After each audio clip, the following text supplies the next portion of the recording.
Thank you, Matti, and welcome everyone on my behalf as well. My name is Jussi Annes, and I work as a coordinator at the Helsinki Institute of Urban and Regional Studies, Urbaria. It's my great honor to welcome you all to this enthralling and important session on immigrants and urban housing. As I want to leave maximum time for our expert speakers, I'll keep my own babbling to a minimum. However, before we give the stage to our keynote speaker, Dr. Haoxuan, I want to invite on stage my colleague Mikko Posti, who will say a few words about the Urbaria Postdoc forum, which Dr. Shah's research is a part of. So, Mikko, go ahead. Thank you, Jussi, and thank you, Matti. And thanks for everyone here for staying until the end of the conference to listen to our panel on immigrants and urban housing. I thought before we start, I will just show a couple of slides and talk a little bit about this postdoctoral project that we have had in Urbaria from 2018, which is ending this year. So as background information, this Postdoc Forum project has been a research project with funding from the cities of Helsinki, Espoo and Vantaa. The project began in 2018 and will continue until the end of this year. A total of 17 researchers have studied issues related to Helsinki Metropolitan area, the three cities, from the viewpoints of several scientific disciplines. And these researchers have worked for the most part in the University of Helsinki, with some also in Aalto University. The objective of the program has been to bridge the gap between the city's needs and research-based knowledge that can help address these needs. Alongside the postdoctoral researchers, we have had a number of professors from the University of Helsinki and Aalto University that have also played a key role in the project as supervisors. And here you will see all the researchers. And without further ado, our next speaker is postdoctoral researcher Haoxuan, who has been a postdoc researcher in this Postdoc Forum research group in geography since 2023. So welcome, Sa, with an applause.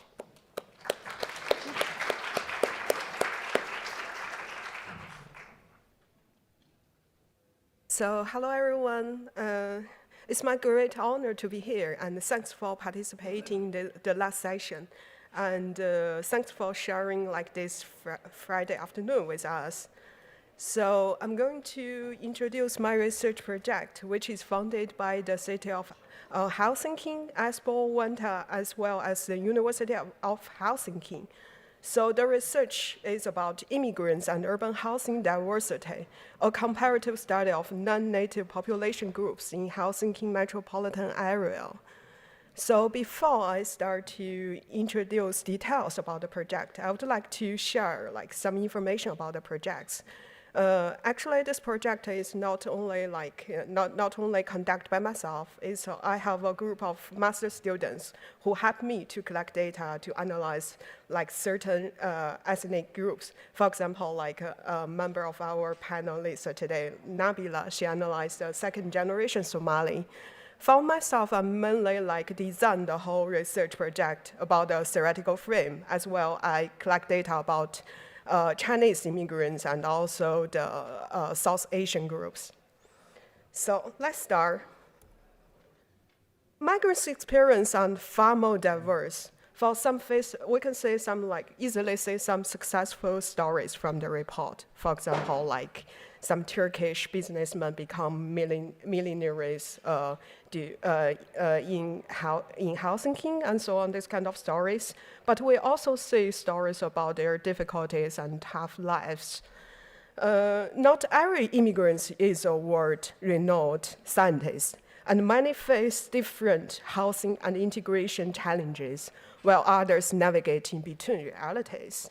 So in this research, we are going to investigate this in-between lifers in the context of housing from a comparative perspective, focus on various immigrants groups residing in Helsinki metropolitan area.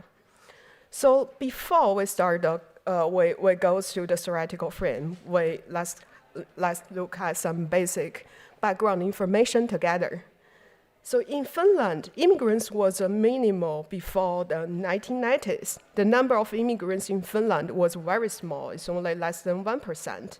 But since 1990s, there's a rapid increase of immigration emerged, and almost half of the immigrants are residing in Helsinki Metropolitan area. So this is quite different with other European countries, which has a long histories of immigration, for example, like France or Italy and so on. And there's plenty of studies. Of course, there's plenty of previous studies focused on the settlement patterns of immigrants or social housing, rather than other types of tenures, especially newly built private-owned housing. And there's also previous studies on housing pathway conducted in certain ethnic groups, for example, like Indian or Russian or Somali, but there's a lack of a comparative perspective. So in this research, we are going to fill in this research gap by going through comparative studies to analyze both the reality and also the perception of housing market related to immigrants, especially for some well-educated group. And here's a figure to show the biggest number of foreign language speakers. This is just like for your reference to know like which are the biggest numbers of immigrants in Helsinki metropolitan area. Of course, the top is the biggest group is Russian-speaking, and also Estonian-speaking, Arabic, English, or Somali, and so on. So this research zooms in specific language or national groups based on regional origin.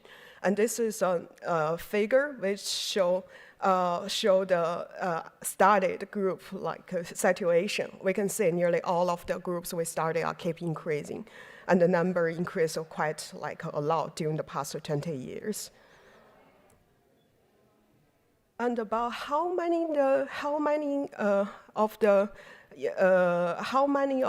different language speakers lived in each city. We can see some figures from the statistical data and also the changes of these statistical data. We can, for example, like in 2020, the Chinese population live mainly in Helsinki, but after 20 years, we can see more and more moved to Espoo. And also there's but for Vantaa, the changes are not so significant. So in the following, we are also going to introduce why it happens like that. And also, for example, like for Central African group, we can see in early 20s, most of them, they live in Helsinki.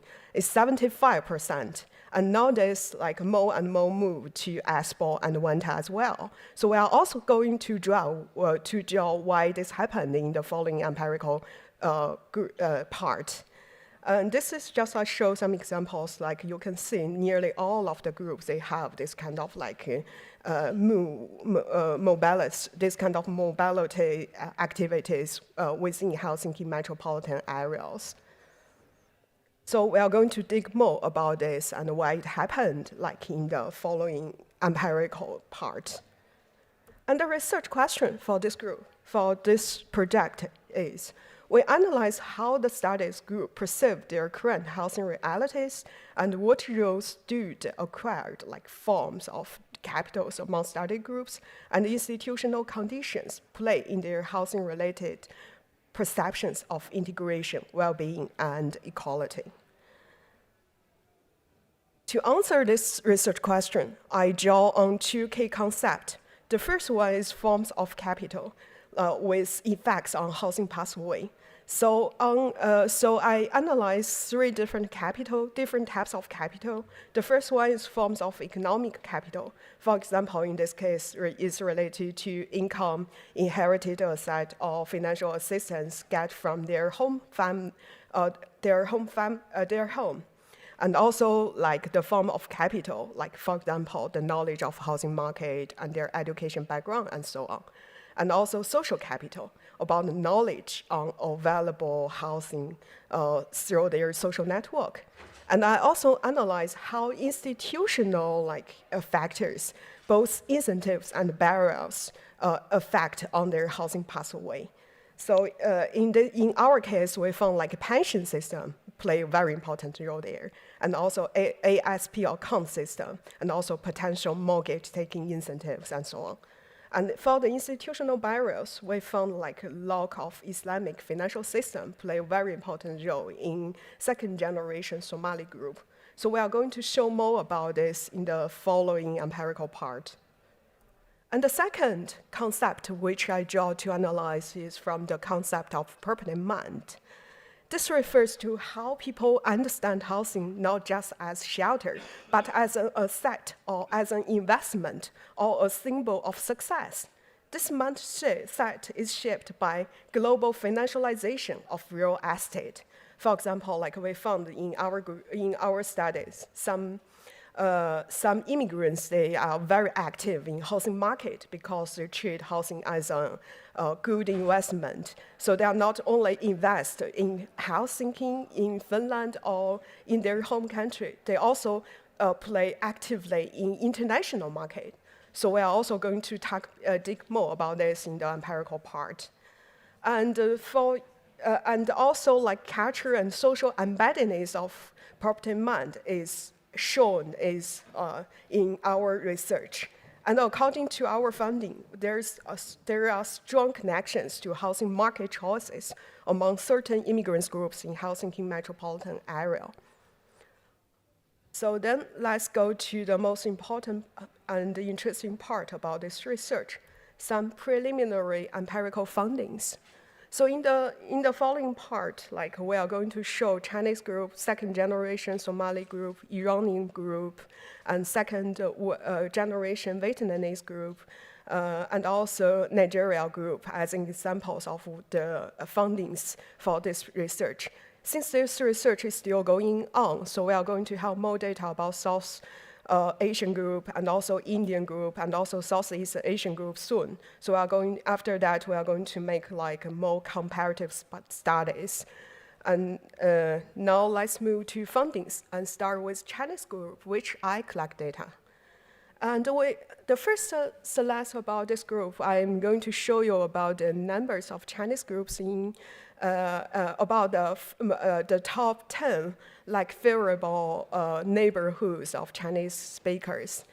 And we can see there's not too much changes since 2000 and 2022.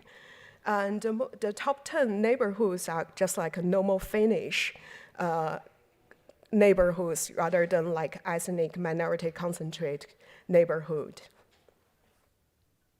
And for this group, I collect data through 15 semi-structured interviews and 1 year online sonography. And I select my interviewees based on snowballing sampling skills.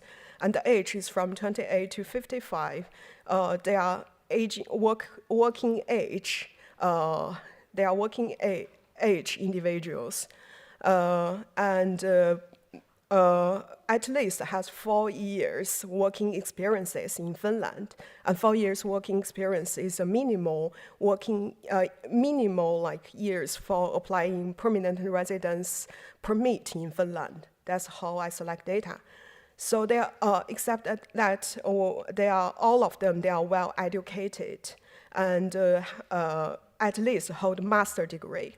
So they're working very good paid jobs. So maybe so please remember that they have very good like jobs, and all of them they have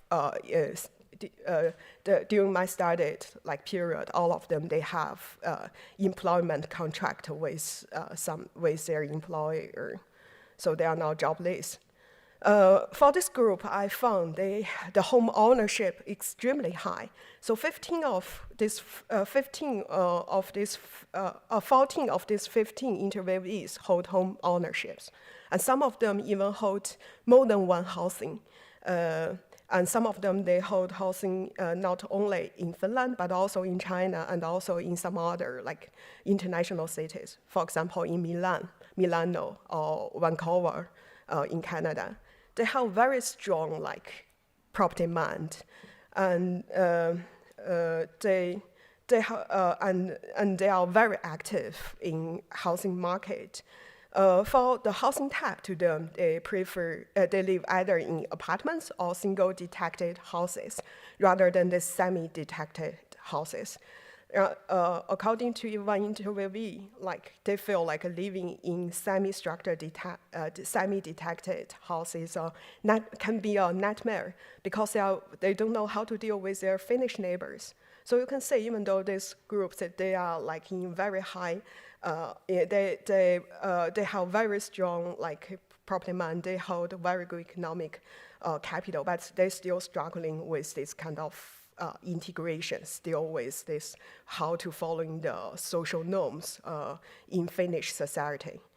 And for the housing dream of this group, it's quite similar with Finnish housing dream, like it's single detached houses. And let's unpack their capital. So for economic capital, as I told you before, like many have very high incomes of family supports. So they have very high economic capital. And for social capital, they are tightly knit networks within the Chinese community. So they share like the information about the available houses, access, or resources among these groups.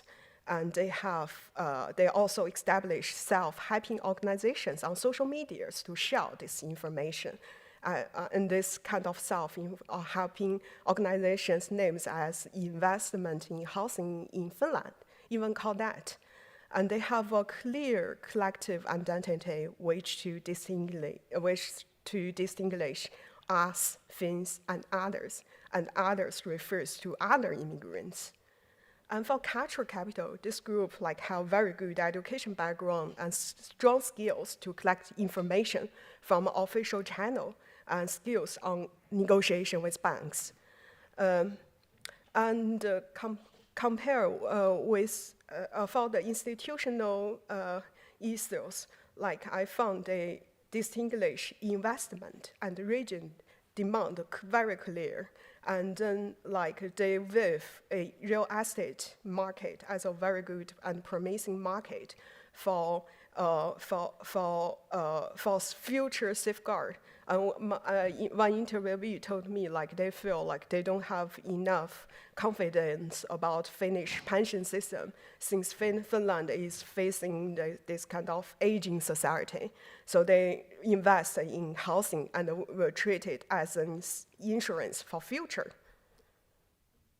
And for the next group is a second generation Somali group.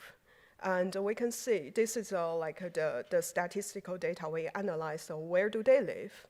And we can see they live in Eastern Helsinki and Malmi and also Ganda, Espoo, this kind of typical like immigrants concentrated neighborhoods. And for this group, like it shows a very different picture with what we read or what we have seen about Chinese group. Even though they are also well-educated group, and they grow up here and they get education there, and they have very good jobs. For example, as doctor, as IT technicals, and so on.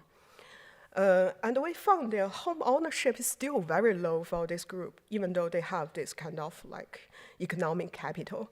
Many of them, they still live with families in rented or social housing, and their housing dream focus on the right of occupancy rather than the full private ownership.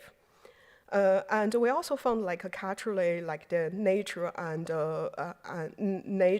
and also public services matter more than ethnic clustering, and it's quite close to what Finnish like people's housing dream. And the Somali concentrate is not a concern at all. But even though like in the reality, it shows like they live in this kind of Somali concentrate neighborhood. This is because of the institutional barriers. There's a lack of Islamic financial institution in Finnish system. They can't get the loans from normal bank based on their religion's requirements. And also Iranian group. The Iranian group prefers stable and also posh areas like Gurno Haga or Haugi Lahti.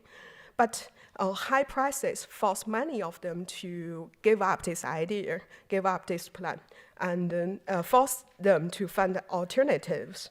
So many of them, they settled in ASPO. So it's in practical, ASPO like emerging as a practical popular area to this group. And also, they also met some challenges, include financial constraints due to housing prices, and also limited access to credits, and sometimes worsened by international sanctions. And there also lack of social capital in Finnish context, leading to some kind of like dilemmas, for example, misinformation about housing. But still, like owning a home matters deeply. It ties them emotionally and socially to Finland. And also for the Nigeria group often like runs privately. So the home ownership for this group is also low. Few own home, mainly due to the employment precarity. And also, most of them, they are like self-employment or working in formal work sector. It's very hard to them to get loans from bank due to this kind of work precarity. And there's also a strong cultural expectations to send money home to support their family. So it makes them hard to accumulate wealth to get home ownership. But aspirations to achieve home ownership in Finland still remain very strong. Many see it as a way to build wealth for their kids. And for the second generation Vietnamese group, shows low residential segregation and strong spatial assimilation. They protest affordability and also practical thinking's practical considerations, for example, like public transportation, rather than ethnic closuring.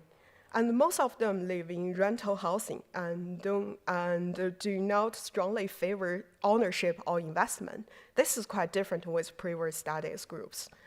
And their economic capital is limited,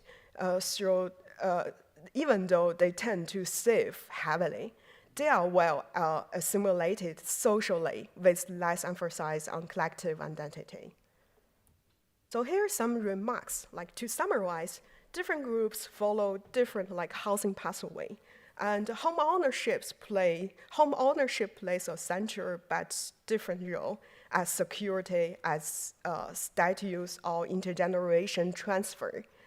And forms of capital strongly influence the housing outcomes, and also institutional and cultural barriers shape how immigrants engaged with the Finnish housing system. And there's also some, before in this presentation, I also have some reflections. Like housing is not just about shelter. It reflects broader issue of integration, identity, and inequality. And policymakers should not treat immigrants as a homogeneous. And each group has specific needs and barriers. And there's a need to rethink financial and institutional frameworks, such as clearly like access to credits for international migrants. Finally, housing policy must go hand in hand with social inclusion and urban diversity goals. And thanks so much, and you can reach me if you want.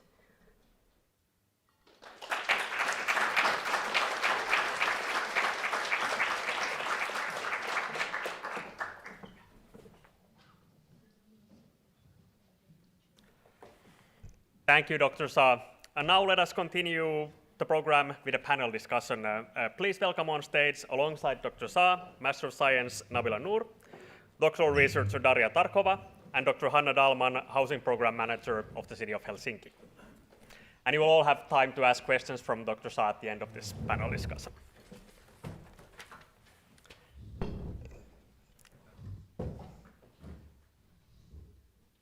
Welcome, everyone. And let's start off with a quick round of introductions. So please tell us your name and a little bit about the work or research that you do. And we're going to start with Daria here. Yes, hello. My name is Daria Tarkhova. I'm a Classic. Okay. Yeah, so my name is Daria Tarkhova. I'm a doctoral researcher in University of Helsinki Human Geography Department, and my research is on everyday lives of Russian speakers in Finland and how everyday life is affected by geopolitical hierarchies and racialization. Thank you. And then Nabila? Yes. Hello, everyone, and great to be here today. My research was on the housing preferences and choices of second-generation highly skilled Somalis here in Helsinki. And I had the privilege to be part of the housing and migration project. And my study was a multi-method study combining both qualitative research and statistical data. Okay, and Hanna? Yeah, good afternoon. I'm Hanna Dhalmann, and I work as a housing program manager at the City of Helsinki. So I'm in charge of housing and housing policy issues in the City of Helsinki, and I have also a research background. So I studied like 10 plus years ago as a doctorate and postdoc researcher, immigrants' housing issues and ethnic segregation. Thank you. Okay, so I think I just skipped my introduction. Yeah. So this is my research, and my name is Haoxuan, and you can reach me if you have any interest regarding our research project. And we also have a group of students who help us to do that, and thanks for that. I noticed some of them, they are coming today, and thanks all of you for this wonderful collective work. Thank you, everyone. And let's start off with a question for everybody. And Sa already reflected a bit about this, but I'm interested to hear all of your perspectives on this. So in housing research and policy, immigrant origin groups are often viewed as one unified category, even though in reality they are incredibly diverse, not only between groups, but also within them. And factors like generation, education level, religion, and cultural background all influence people's housing experiences in different ways. So how could urban housing research and policy better reflect this diversity and respond to the varying needs and preferences of different groups? What kind of knowledge or new approaches are needed to do this in practice? Who wants to go first? I can start. So as I said, my research is on Russian speakers, which again hold inside the diversity of this group. So Russian speakers come from Russia, but also many come from other countries in the post-Soviet space, that to mention one, of course, Ukraine. Then also we can speak about countries in Central Asia. So this group is very diverse, but again, inside these different groups, there are different diversities. So some people might speak Russian, but then they prefer not to do it. Yeah, so, and some peoples can be white and some peoples can be visibly racialized. Also the education levels of this group, the levels of social capital, the status with migration documents can be very varied. So it's very difficult to target some certain housing policies. So if I say what is needed, maybe indeed more research on how this language group interacts within itself, because then it can also help to shed light on a kind of wider racialization dynamics in Helsinki region. Thank you, Daria. If I may build on what Daria said, with the second generation Somalis and the research I've done this past few years, it was found that there was not almost any research on second generation housing. So that really shows us how little knowledge there is currently on second generation in general, but when it comes to housing, even less. And for Somalis, for example, they're quite often seen as a monolithic. However, there is still a lot of different diversity within that group, whether it comes to education, other social and economic factors, and even religion, or level of religiosity. And it is something that has to be researched more to make actual better policy when it comes to housing. Thank you.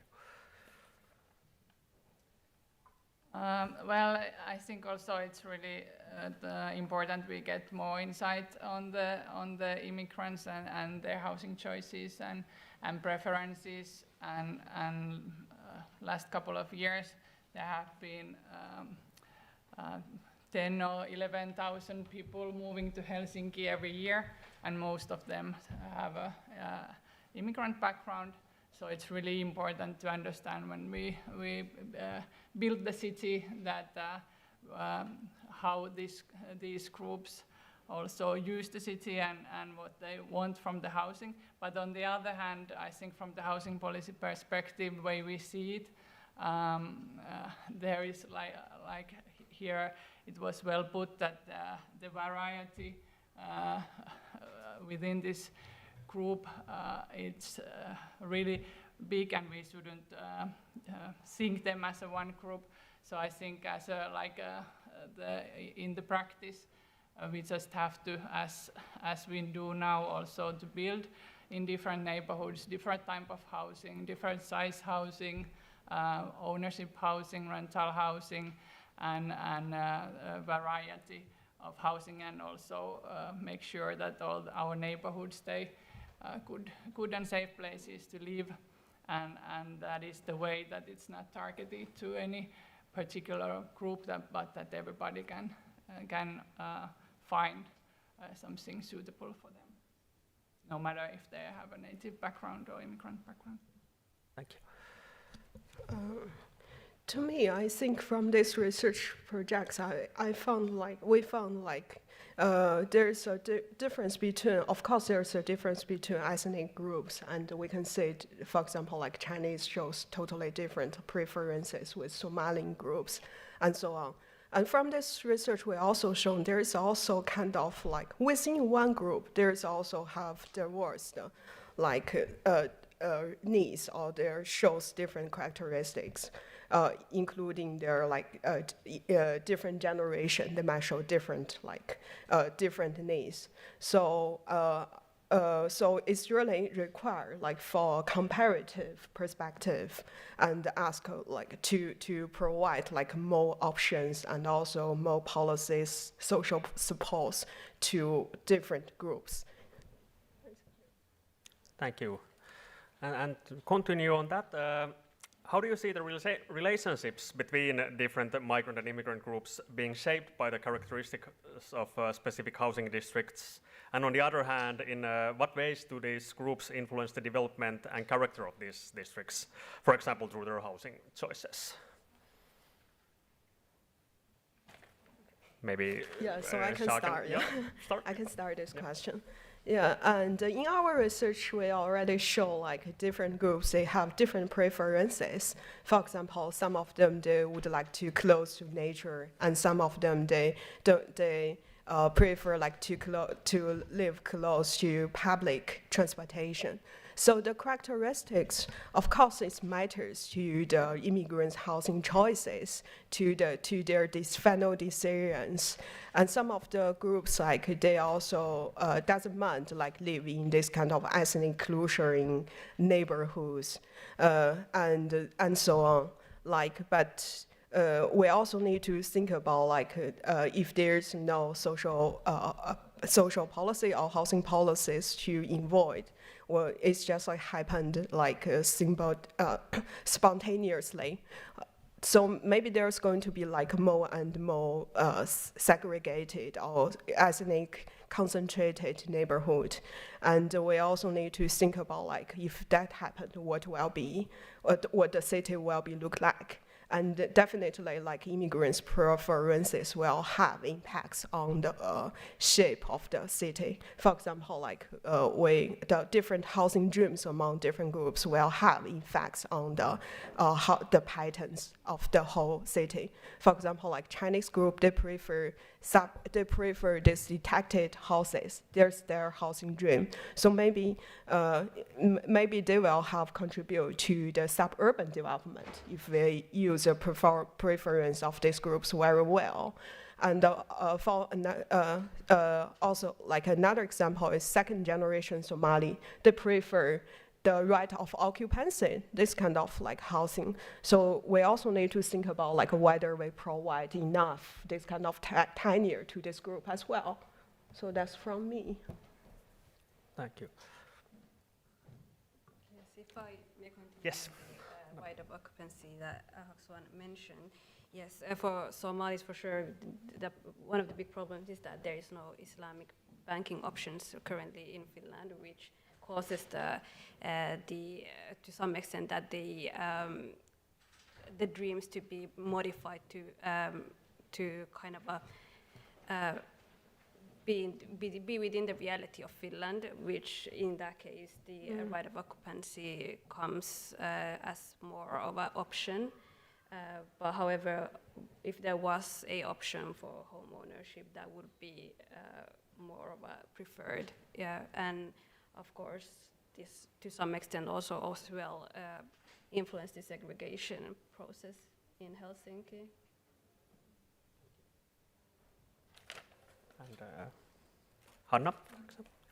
I think one of the questions was about the relationships between the immigrant groups, but I would want to also highlight kind of the relationship between the immigrant groups and the so-called native Finns, or whatever you want to call them, but I think that has also quite a lot of to do kind of the way people feel included, and also the direct racism and so on which how the also the housing options, but also the neighborhoods that people prefer or see possible for them, and I think that is also like a interesting thing that wasn't here so much yet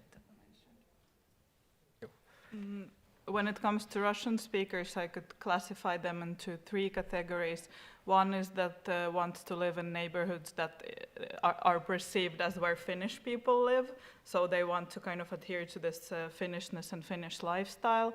The second group is the one that wants to live in neighborhoods where there are a lot of Russian speakers. And third group, and I think this one is what I'm most interested in, is the group that kind of build solidarities with other migrant groups and other language groups. And there was this book published about the neighborhood in Tampere called Hervanta. It's called Naapurusto. And there they studied how, because all the migrants, they kind of ended up in this neighborhood, and then they formed these solidarities also not only within language groups, but also between. So at least Russian speakers and Arabic speakers were considered, but I think also other language group in this book. Yep. Thank you. And then I'd like to ask specifically Nabila, you mentioned this lack of Islamic banking choices. So can you elaborate a bit more on that? What do you mean by that? Yes. Well, some might know that in Islam, taking interest is not allowed. And this, and because in usual mortgage system in Finland, the interest is a significant part of it. However, and for many Somalis who are Muslims, this is a big no-no. It's something that is not even considered, and it's something that rather people would live rather in a rental sector than take this that they feel it is a very kind of a hazard to their moral well-being. And in other countries in Europe, for example, in the UK, this has, for the last 20 years, this has already been modified, and it's something that is known, and there is options for Muslims that want to have home ownership or want to pursue home ownership. So in other European countries, there are examples that where it has been possible, but however in Finland it's not yet. Thank you. And next I'd like to ask Hanna. As the housing program manager of the city of Helsinki, what do you feel are the most urgent issues related to the housing realities of non-native populations in the city to address at the moment? Currently the most pressing issues, in your opinion? I would say at the moment, of course, this is not just considering the people with immigrant background, but at the moment with this economic situation and then the budget cut and cuts in the social welfare and housing allowances and so on of the government. we see kind of also rising again homelessness, and people in Helsinki have quite a lot of problems in paying their rents and managing with that the financial situation related to housing, and also they are asked to move to cheaper housing and so on. And in that also to understand the system, this is what should do in this situation, and where to find new housing and so on can be, to our experience, more difficult to immigrant groups. And of course we have some housing advisory services and such, but they are really like the amount of people searching for this kind of help have exploded and so on. So quite concerned of the situation for all the groups living in Helsinki, but I think this will also affect like newcomers who have difficulties to maybe find then the options, or don't have so much like networks to help them and so on. So the risk of rising homelessness among immigrants also is kind of present after a really good period of time on that now again in Helsinki. Thank you. And next I'd like to ask Daria, how has the war between Russia and Ukraine influenced Russian immigrants' everyday lives, and maybe also more generally Russian-speaking minorities' everyday lives in Finnish cities?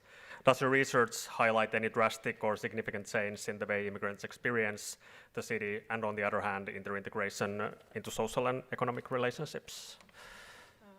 Yes, obviously Russian invasion in Ukraine did change probably every Russian speaker's lives very much, and also it changed the research done on Russian speakers. So we had to really reconsider some pre-assumptions that we had before. But preliminary results that I have from the field are that this geopolitical dynamic is present in almost everything that people do. Both in how it is mentioned and talked about, and also how it's sometimes avoided, but it's kind of this loud silence types of situations. And of course I have to say that there are very different ways that people kind of react and adapt to it. Of course there is a group of people, of Russian speakers, most of them from Russia, that are supporting the war. But this group is rather small. Then there's a group that is actively building solidarities based on language, kind of helping refugees from Ukraine. And also there are groups that adapt kind of something in between us. So there's definitely research needed on this kind of not only geopolitical level between the states, but how geopolitics are present in the everyday and people's interactions. Thank you, and maybe I can still continue with you. Do you also see a lot of discrimination sort of from the Finnish native side in the housing market towards immigrants with Russian background or Russian-speaking minorities in general? Yes, definitely. There is evidence of that. For instance, people trying to hide their Russianness or their language skills. The Russian language skills, and there comes dynamics of racialization that are other than skin color, for instance, audibility. So if a person speaks with an accent, then they kind of how to show their Russianness or even their Russian speakingness. And for instance, an example of my own, I speak Finnish perfectly, but my name is Daria Tarkhova, so like I can kind of hide it, but if I have to show my name, then I cannot. So this discrimination is very kind of layered, and it's not kind of black and white racialization, very funny. But yeah, so indeed there's more research needed on this and how does it work. And maybe kind of more oversimplified example is that if a person speaks Russian, they can be from Ukraine. So if they are kind of discriminated because people are afraid that this person supports Russian state, they might actually be the ones that have suffered from the Russian state. So this situation is not clear-cut, definitely. Thank you, and maybe from that we can sort of continue on the same theme with a question for all of you. What do you think are some of the ways in which urban housing policies could reduce racism towards immigrant groups in Finnish cities? Well, if I continue on. Well, there are quite a few. First of all, which I said already before, recognizing the diversity of the actual immigrants and the group in general. And secondly, also, on what Daria said before, that discrimination is a problem also in the private rental sector, as it is right now. And for Somalis, for example, for them, one of the reasons why a lot of them are in the social housing sector more is because of the fear of discrimination. And this, of course, reflects on the housing and how the city itself is developing. Thank you. Hanna? Yeah.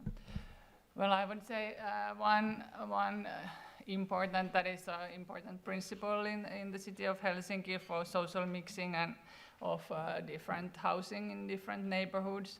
I think it's one way of at least having different groups and having them different people ability to live in also our like newest neighborhoods, and having social housing also in these waterfront neighborhoods, for example. That is something that is often amazing for like international guests, that you have these waterfront new areas, and why you have there also social housing and how that is possible. So I think it's something that the city can kind of make the decision of not having the biggest economic benefit of those plots, but having then this kind of social benefits. So that is maybe one of the, like, at least in Helsinki, like one of the key principle in that. Yeah. So I totally agree with Hanna and Nabila. I think diversity and also this social mixing are actually the essential policy implementation which we can recommend.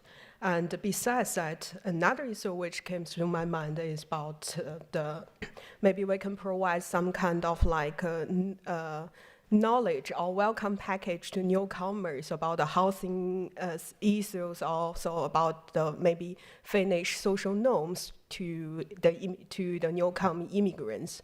Based on the research findings which we found, sometimes they only can get this kind of like a social support and get information from within their ethnic community. And sometimes this kind of information are misleading information rather than correct information. So maybe we can provide like more information based on their language and provide like specific language services in housing policy stuff. If I have something to add, it would be about what was also mentioned before about the cuts to social welfare, also connected with the migrant hostile policies introduced by the current government. So we need more evidence on how this affects migrant groups and how can we then support them when these cuts are in effect. Thank you. And this next one I could ask from Jussa. Since your research covers the whole Helsinki metropolitan area, what do you see as the most striking differences in terms of immigrants and housing between the cities of Helsinki, Espoo, and Vantaa? I think this is a very interesting question. Like before this research, I saw like maybe Wanta has the most immigrants, but based on our data, we found like more and more immigrants actually they prefer move to Espoo, since Espoo has like more opportunities for jobs, and also they regard like Espoo as a very like peaceful. Espoo has more peaceful like neighborhoods and so on, and also we also found like different groups has different preferences. For example, like for Vietnamese groups, they prefer to settle in Helsinki because they feel like Helsinki has better public transportation. So also for some interviewees, they saw like Wanta as a promising city compared with the other two because like the housing price in Wanta is lower than Espoo and Helsinki. I mean, like in their mind, they feel like the housing price is lower, and they are like there's a hopes to achieve home ownerships in Wanta. And actually, this is quite diverse, and this is very hard to answer. Like different groups shows different like kind of results. Thank you. And I would have so many more questions, but since we're running out of time, and to give some time for the audience questions as well, I'll do one more general question for all of you. And it's the question, what are some issues that you think, besides the ones that have been discussed already, what are some of the issues that should be discussed more in the public discussion on housing and immigrants, in your opinion? Well, I will just repeat what I said before, but I think how discrimination based on ethnicity and race works and how it works in many different ways, in addition to just based on skin color. Yeah, I would maybe say that when I've been repeating home ownership, but it has more of a wider meaning to a lot of people. It doesn't mean really only that you own a well-building tool, but it's also a thing that actually brings belonging to a lot of people, and not having that opportunity has made, for example, my interviewees feel like they're not part of Finnish society, and I think it's something that needs to be addressed. Yeah. I would say in general how we get these newcomers and this whole quite a big part of already the residents of Helsinki to participate in our urban planning and all the possibilities that there is also to participate in the city decision making and also what happens in your own neighborhood. So that is something that I think the city of Helsinki has to do also better and facilitate the possibilities to get everyone's voice better heard, and I think that would give us also better insight on what is needed. Thank you. Yeah, I think maybe we need to remember immigrants are not a homogeneous group, so we need to think about they have different needs on housing. And another issue, like immigrants' housing is not only like a single policy. Like housing policy is not always a single policy. It's supposed to link to social integration. It's a social policy. So we also need to think about a more broader policies which can help immigrants together. Thank you. And now we still have a bit of time for audience questions.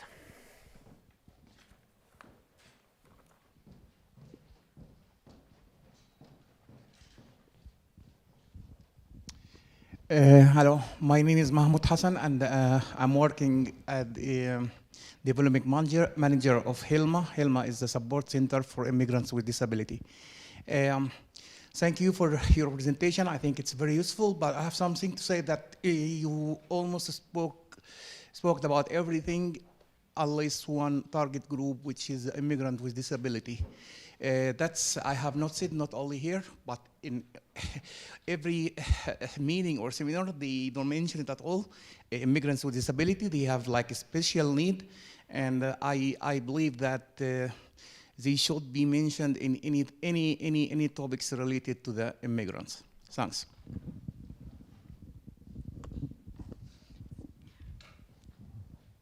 Yes, you are completely right. I also noticed that I forgot completely to mention kind of this intersectional positionality of the immigrants. Of course, it has to do with disability, but can do with also other things like class, occupation, status, social capital, things like that. So yes, we also need more intersectional approach, and of course, also focusing on migrants with disabilities. So thank you for your comment. Thank you, Daria. Does someone else want to comment as well?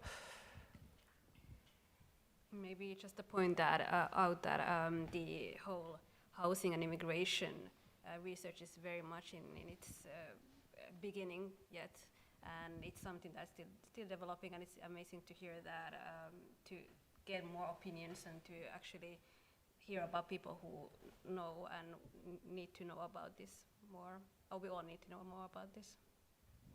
Thank you. And we had another question back there. Yes, first I want to thank you guys for this panel and your great insights. My question is specifically for Nabila. You sort of touched on the fact that there's no like Islamic banking options here, and specifically as it pertains to like Somali highly skilled second generation immigrants, are people generally actually even looking to relocate? Because I mean, we're speaking about people who have enough social and financial capital to do so. They can work in other places. Would you say that it's gotten to a point where actually people are even thinking of going somewhere else, maybe to other European countries that have these options, or even to, I guess, like Gulf Arab countries or something like this? Yes, thank you for your question. This definitely was one of the things that came up in the interviews. There were some that recognized that they had the social capital and the economic capital, as well as education, to actually relocate and use their education and their work experience somewhere else, where they could also not compromise on their religious on their religion, and to both get that opportunity to have their home ownership and to build their wealth while still using their other education and their job background, for example. And I think, if I may add just quickly, that it's something that is quite sad if we think about it, that we have here in Finland people who were born in Finland, but still they feel like they cannot live as themselves, and they have to move. And it's also a loss for the society itself. Thank you. There's a question.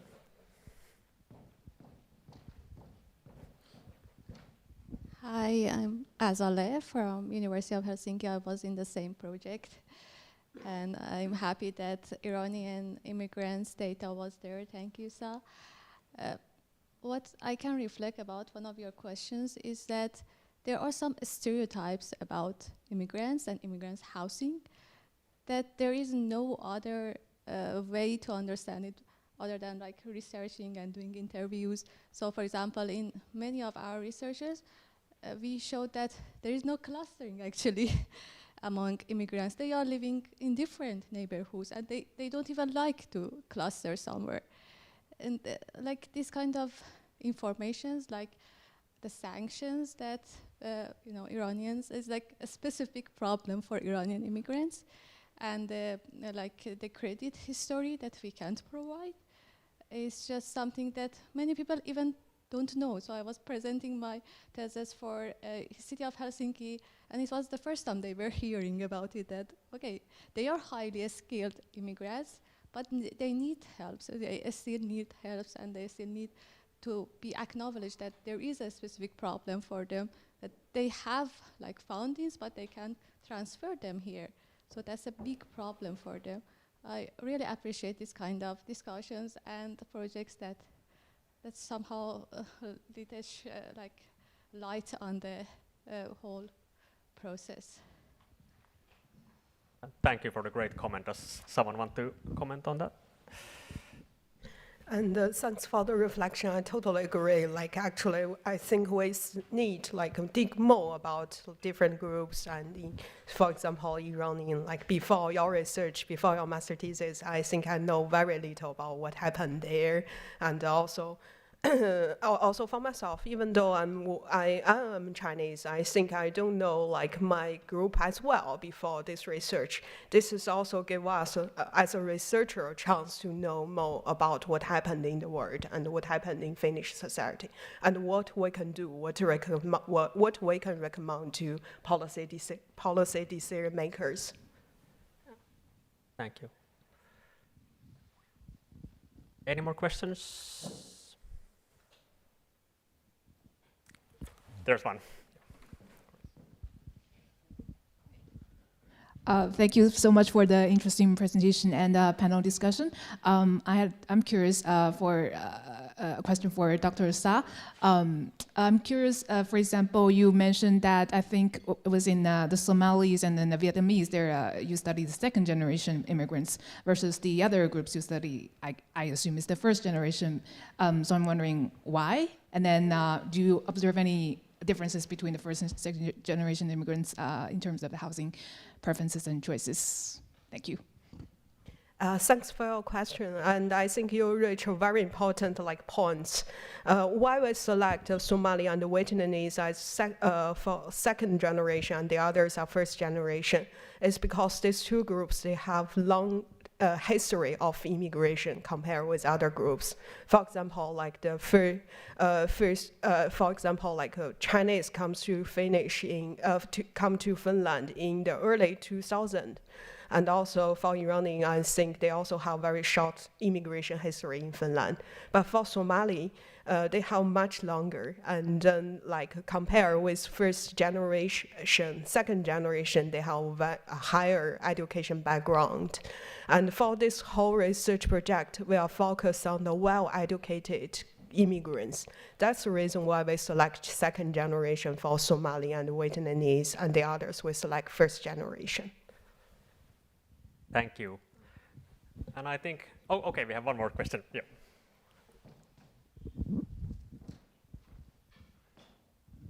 Thank you so much. Thank you for the panel. My name is Anastasia Dyatlova. I'm from the University of Helsinki. I'm a postdoc in sociology. I have a bit of a provocative question for you. I think you have mentioned, all of you, the issue of discrimination in housing. And so I think you mentioned something about information sheet for migrants with relevant information for how to find housing and the housing information. So I was wondering, where do you folks stand on maybe educating the landlords for a change instead of telling migrants how to find housing? Maybe having some anti-racism training for people who want to rent out their apartments. Thanks.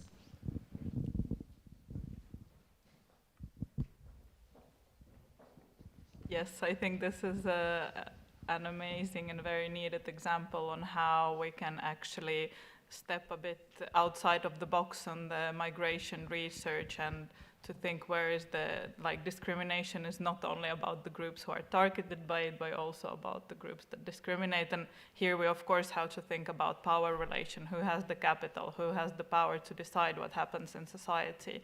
So we also need to research the dynamics of discrimination from this perspective. Yes, thank you so much. Yes, it was an excellent point that the burden shouldn't be always on the minorities, and I definitely agree that this should be something that we should try and see if it would for sure help. Thank you. And now, unfortunately, I think it's time to conclude our event. Thank you all for coming, especially since it's the last session of the conference. And let's give one more really big round of applause to all of our wonderful panelists. I wish you all a great weekend. Thank you. Just before you all go away, it's my pleasure